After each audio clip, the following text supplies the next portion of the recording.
forward to game mechanics, because we've been talking about it a little bit, but when it comes to, because I've seen the terrain, I've seen some of these miniatures that you've had. I know, like, you've been to conventions for people to play the game. I personally haven't played the game. I haven't even seen anything about like the rule set or how this is played. And I'm sure one of the questions that like the HeroScape community is going to ask is, does this play like HeroScape? They're hex tiles like HeroScape. What do you guys? This is another HeroScape. So, and I know it's been explained before that because I've seen some of your guys' conversations on Discord that it is very uniquely different. So explain a little bit how TimeStrike itself is played.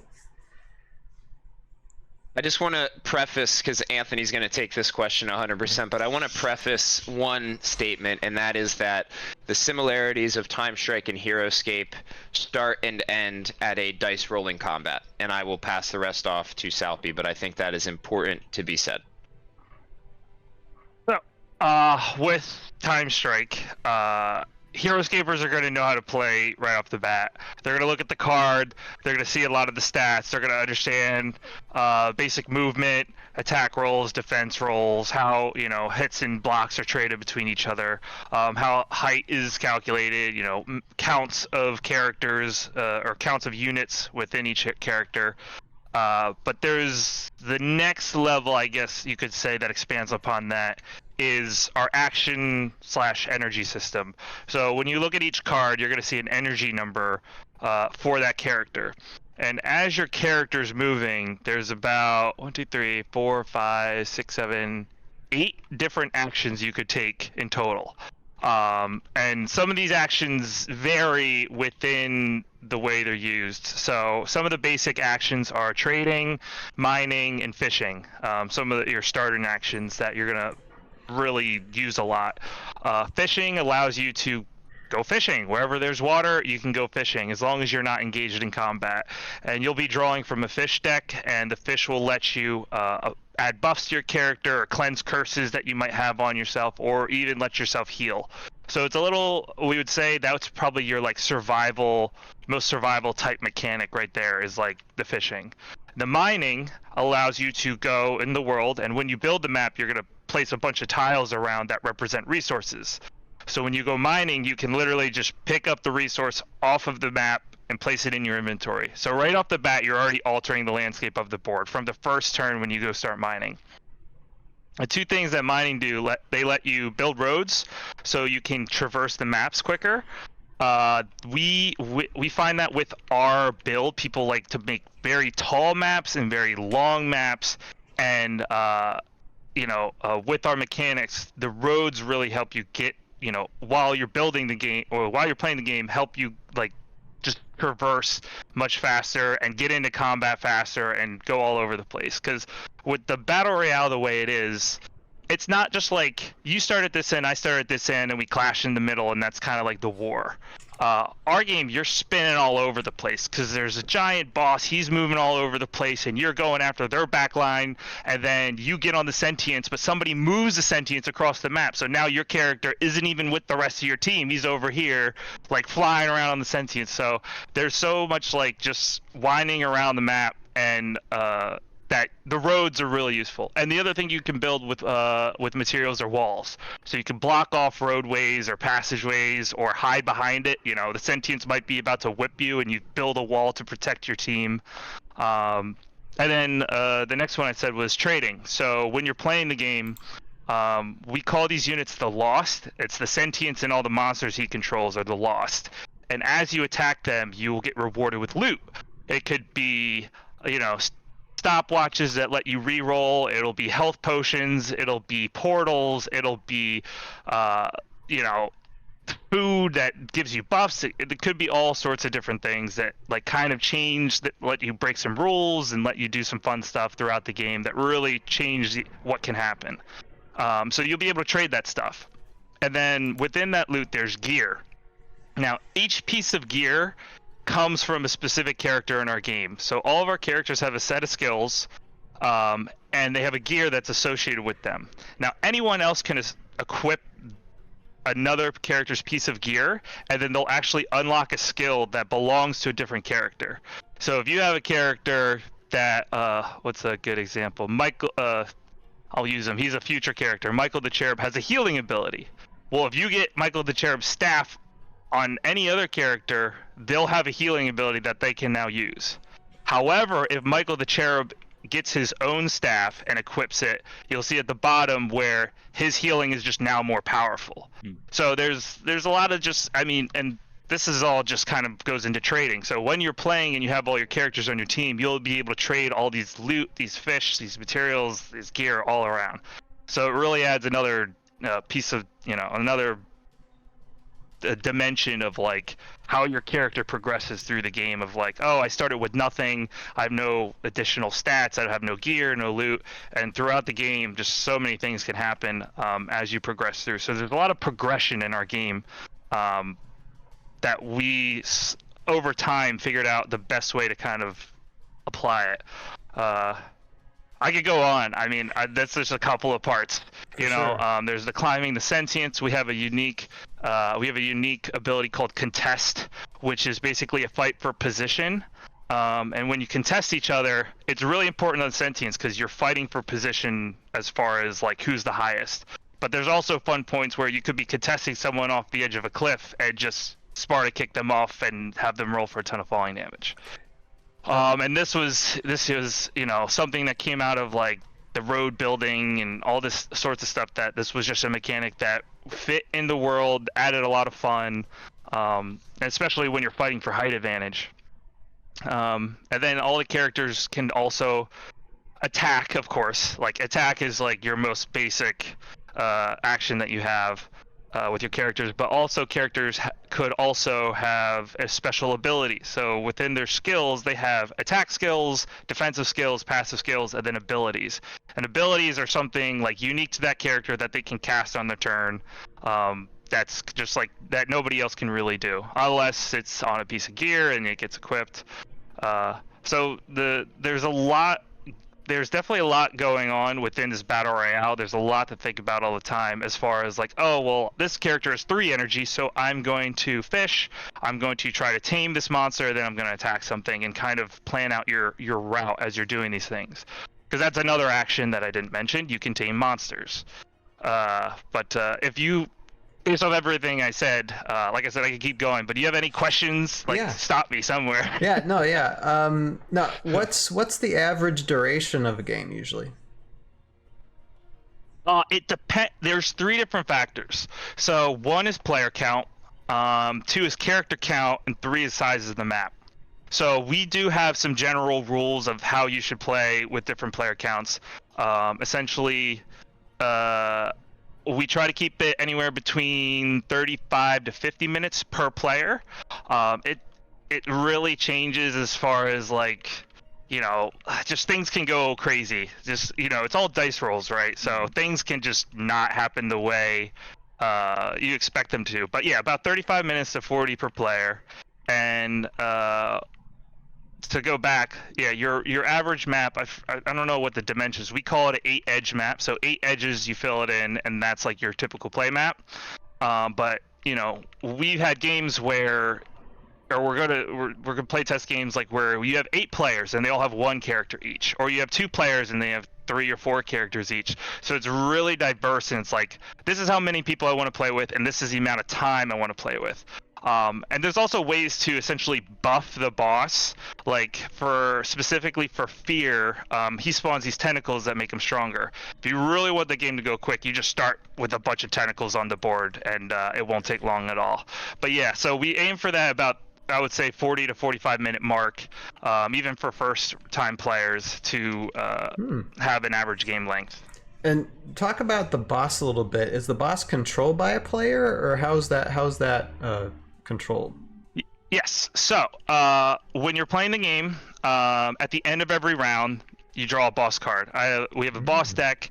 The first boss Fear has a deck of 12, and he's got every 4 cards, you have to layer it in a special mechanic that kind of keeps him progressing slowly and resets the board a bit. So essentially, you draw the card at the end of every deck. If nobody's on them, everyone gets to roll a d20, and whoever rolls best gets to control that card, whatever it is. However, this is where the fight, where he becomes a control point. If your character is highest on him, you automatically get control of the card. So if the card says that you get to move his tentacles around and curse people, or you get to move Fear himself, you could go destroy something and attack people. That's a gameplay element. So the way we're kind of approaching, because a lot of games do like capture the flag, they do domination, they do all these kind of different like generic or the game modes that are pretty common. What we're doing is we're building that game mode into all of our bosses. So we have 2 bosses in development right now, one that we show, and each boss is basically going to represent its own game mode. So Fear itself, the way he works is basically he is area denial and cursing. So characters that are either immune to cursing or can cleanse curses and have high move or really good move are stronger against that specific scenario. And I can talk a little bit about the next boss, which is called Desire, Real quick, I just want to mention something. So, not to cut off Anthony, because I know he's just deep in his brain right now, but I want to mention something that really makes us unique. So, he mentioned that this sentience is a control point. And I want you to kind of just, almost close your eyes and imagine this giant boss in the middle of a desolate wasteland, and you guys are trying to climb to the top of it because you get to control it next. And what that builds for is we're sitting there and we can you see it unfolding on the map, and what you'll see is like people will be contesting one another. So you'll have this battle at the top of this giant boss, and somebody will contest somebody off, and in your head you're thinking of, oh my gosh, he just got Spartan kicked off the top of the sentience down into lava or down into this harsh terrain, and now he took falling damage, and it's very, very, Source makes it very, very visual. And our miniatures, especially because they are designed with such love and attention to detail, and that we have this new functionality that nobody else has, which is this mountable miniature, you're creating these kind of combo miniatures that start to arise. So we were playing the other night, and it was actually just last night or 2 nights ago, and we had these 2 giant behemoths next to each other, and they are both mountable 2 hex base units, and both of them got tamed. So you had one player versus the other on the back of these giant 2 hex units going into battle against one another, and it essentially becomes this just very epic moment where you see, oh my gosh, he's on the back of Abaddon, he's on the back of Flamaven, and they're just clashing in the middle. And they Fear's right next to him. Yeah. And Fear's right next to him, trying to destroy them all while they're trying to destroy each other. It really becomes very, very like real while you're in it. So I just wanted to point out that those mountable miniatures, they make a difference like you wouldn't expect. It's like, oh, okay, yeah, you can jump on the back of a miniature. No, it is a moment where you put that unit on top and they become one, where you're just like, oh, that's kind of cool. That's pretty stinking cool. I feel really powerful right now. And we see ourselves leveraging that technology more and more and more, not just for TimeStrike, for many games in the future. And I just wanted to mention that because I think it's very, very special, and I think it's one of our most undervalued features that we have going for us with our Source miniatures. Now, when it comes to winning the game, is that a matter of points? Because I know with HeroScape, it's a matter of points or annihilating your enemy. What is it for TimeStrike? So for TimeStrike, there's 2 conditions that need to be met. The first thing I'll mention is that TimeStrike is a game where the board can win. And because you can play in a free-for-all and there's player elimination, we have something called the myth system, which is essentially a revenge system. So let's say you're playing a 3-player game, you all have a couple characters, and one of you just gets knocked out. What happens is that player becomes the myth.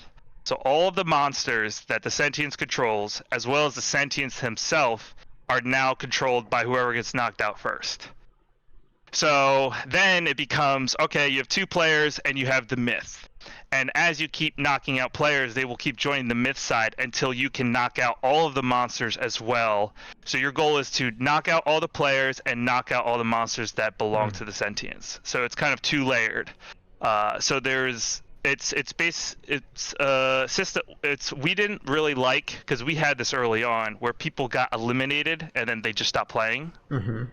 So we were able to build this system in where it's you might be down on your luck, because Heroescape is a very much luck game, right? TimeStrike is very much luck involved there too, because the dice, sometimes it's just not your night. So when you're falling behind and you're just like, all right, just make me the myth. I just want to wreak havoc. I get to just freely play with the monsters, play with the boss, and just attack everybody. Because if I can keep knocking all of you out and make everyone the myth before you kill all the monsters, then nobody wins. And that's just one of the things that we kind of came up with organically as we played through the game. So when you sit down and you play, your goal is knock out all the players and then knock out all the monsters that the boss will be spawning throughout the game. So you're just basically, even win or lose, you're engaged the whole time. Yes. Basically. You never stop playing. Yeah, we hated when we sat down and played a game and then somebody would get knocked out and then they'd go to their phone. That's where you lose everything that you've built. Everyone was playing together. Now they're out of the game. And we think the tabletop industry as a whole feels the same way. Who wants to play a game where you're like, well, I'm out, guys. Now I'm on Instagram. Now I'm on Facebook. Now you're on whatever you're on. Yeah. It's not what you want your players to experience. And when we came up with the myth system, I could tell you how many iterations we went through, because at one point it was so overpowered. It was like, if you got the myth, everyone would lose to the myth. Now it's in a really, really good place, but we were really back and forth about it because it's not something anyone's done. And said, well, you're knocked out of a combat game. Now you're back in, and guess what? You're mad, and you want whoever just knocked you out to go down first. And you have to really kind of play your politics in TimeStrike, and that's something that we end up doing a lot. It's like, why would you go for me right now? That guy, he's so strong. Just go after him. He's gonna kill us all. Yeah. And that's actual face. Why would you attack me? That would be him. So yeah, it's great. So if you're playing in a 4 or 5 person game, are the other players that get knocked out able to play as the myth, or is it always just the first person? So basically, if you're the first one to become the myth, you're just like, come join me. I will knock you out and make you part of me. So as you start knocking out more people, like Nick said, the politics are super important, because you're like, all right, we have 3 myths. There's 2 of us left, and they only have 1 or 2 monsters left. Why don't we go and not fight each other for just a second, so that we can, end this, so we don't both lose, right? So the myth kind of progressively gets stronger, especially with the higher player counts. But we do have systems that help limit the amount of monsters that spawn, and just because you're the myth doesn't mean you're gonna be be able to make the game kind of last indefinitely. We make sure that or that's the playtesting part, is it's being balanced right now for sure. Right. But it's definitely something that we loved having, just as a system to keep players always engaged no matter what. Sure. No, that's super fun. I want to go back to, I love the idea that you guys have these bosses as the objective, and they each play so differently. I think that's super fun and so different than anything I've ever played with any type of board game. And now the question of, I was thinking to myself, well, you guys talk about the different things you want to do. If it's fishing, if it's trading, if it's mining. Now the battle with the myth against the myth makes more sense. Why would I want to trade with the enemy? That's why. And it's like, oh, that's great. Now, if I wanted to get that staff you guys were talking about earlier for that one character, and my enemy has him, like, well, if you give it to me, then we can fight the myth. And he goes, yeah, but I want you to lose. Yeah, but do you want to lose? I don't. And then there's the politics of it, and that's an aspect of the game I truly love as well. Yeah. So. We tried to make your brothers lose. Yeah. I don't care who wins, but it's not my brother. We tried to make official politic rules built into the game at first, but it gets so wild as far as how every second of do I attack him? Do I attack the boss? Do I just kind of like stay low? Because another issue or not issue, but just another mechanic that kind of pops up is like, if you're really far ahead, everyone just looks at you and they're like, all right, you're the target. So you're trying to play this like game of like, oh, I can't be too much of a threat and it'd be too obvious that I'm winning. That I'm just beefing up. Yeah. And something that I think is really interesting is that you mentioned the idea of like always having a different boss, and I think that just goes to show the level of commitment we have towards the open source system. So if you think about it, now the community says, hey, I have an idea for a boss. I'm going to release it on the source app. Everybody can download the mechanics for this boss, and you guys can use the boss that's been shipped by Adventure Together and just use it as a placeholder, cards. Right? And you can print and play with anyone else that has the source system around the world.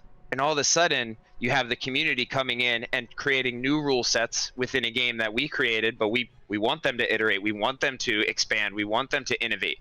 And then also, you're creating more content and like community-driven expansions to just say, hey, I had an idea for a boss. I built it. Everybody can print and play it at home now. I hope you enjoy. I'm looking for feedback. How awesome is that? I can't even express my, like, having a system where you sit down and you say, I don't want to play the same game that I've played on this board. Normally, what do? You buy a game, you put it down, you play it 5-6 times. It's an amazing game. And then what happens to it? Up on the shelf behind you, looking beautiful for the next 10 years. We want Source to stay on your tabletop because you always are having a different experience on it. You are always looking for the next thing. You are always playing a new game. And now you have a tabletop system, almost like having a Switch at home that you just leave plugged in and you say, hey, I can't wait to play this new game that just came out. I can't wait to just print and play it at home, or Adventure Together is going to publish it, or however I can get my hands on it, and we're going to make as many routes available as possible. But now you have a tabletop system that never has to go away. And it's always part of your day-to-day, and it's always the thing that has the next new game that you're excited about on. We just saw that as such an amazing opportunity, and I just wanted to show that even TimeStrike was built with that in mind. Now you can easily fork the rule sets to say, well, I have new bosses, I have new characters that I want to add, and they don't have to be official. I'm going to upload them to the source system site. People are going to play them and give me their feedback, just like that. And we think it's just going to be so powerful. Now, do you have squads, or is it just like hero units? Well, it's going to be both. Both. Okay. Okay. Yeah, so you're going to have squads of 2, squads of 3, squads of 4, and then you'll have the single character units. Yeah. We do have some ideas for future character types, even outside of that, which I'm not going to disclose yet. But yeah, it's a game we have 44 characters done, as far as miniatures, as far as skills, abilities, stats. That's not bad for a starter. Yeah. Not bad at all. So we came into this pretty ambitious, and then we figured out later on, like, all right, how are we going to package them and make them affordable, and kind of release them so that people can buy the ones that they want. But yeah, no, we're very much prepped and ready to go as far as like, our releases. And yes, so we will have multi-units, and we have we call them unit, like multi-unit or single unit characters. Yeah, if I could interject, I just love the models of the figures. I do a lot of figure painting, and that's mainly what I do on my side of things. And I'm excited to get my hands on some of these and just put some paint on them. They look really, really. They're that nice level of dynamic and intricate, but not like overly complex. Where like I don't ever want to paint this. They look like they have like a lot of personality, but not too much like pain to get colorized. So I'm excited about those. Yeah, look, having painted hundreds of them myself, they were a lot of fun. They were a lot of fun. We tried to make sure they'd be a lot of fun to paint, and we're also going to work really hard to make them as accessible as possible for you to get your hands on. So you won't have to buy a game if you want to just paint the miniatures. They should be available in the future in an on-demand basis, so you should be able to get one at a time if that's what you want. So we're looking into a lot of different ways to get those in your hands. But yeah, painting them is a blast. We have a good time, and I'm not a miniature painter, but what Chris will do is he'll say, let's play a game tonight, but let's paint all the miniatures we're going to play with beforehand. And we'll all sit there, we'll put on the music in the background, which is usually like Settlers of Catan playlist, and we'll all sit there and we'll very distinguished and well-mannered, typical painting night, pinkies out, all that kind of stuff. We have a great time, and I'm not a painter, and I really, really enjoy it. I myself personally am a Two Steps from Hell person. Likes to love that music, love that stuff. Yep, there you go, Chris. I have that on constantly.